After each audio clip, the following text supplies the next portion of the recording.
mwenye kwenda kumpiga ramli akampigia ramli, akamwangalizia, akamsadiki, akamwamini aliyomwambia, huyo tayari kasha ya kufuru yaliyoteremshwa juu ya Mtume Muhammad. Qur'ani na Sunna tayari umekwisha vipinga na kuvikufuru.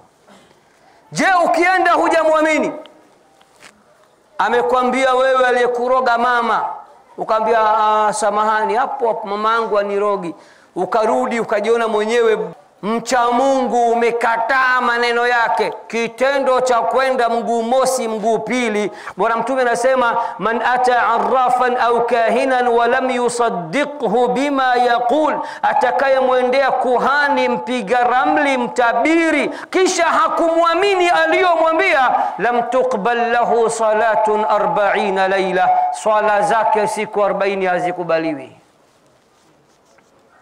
Nenda katika kitabu kinachoitwa Taysirul Azizil Hamid bisharhi kitabi at-Tauhid, utaona al-Imam an-Nawawi wamenukuu kauli yake wa ulama wa tauhid, wakasema al-Imam an-Nawawi anasema, hadha halu sa'il, yule aliyekwenda kwa mganga akampelekea shida zake, akamwambia nipigie ramli, akapigiwa ramli, kisha hakuamini alichoambiwa, swala siku 40 hana, kwa kitendo cha kwenda na kuomba msaada kwa yule mganga. Fama balu halil mas'ul, niambieni mganga na yeye adhabu yake ni nini, hukumu yake ni nini mbele ya Allah, ikiwa yule mteja wake aliyemwendea tu ama akufuru au ama asikubaliwe swala siku ngapi?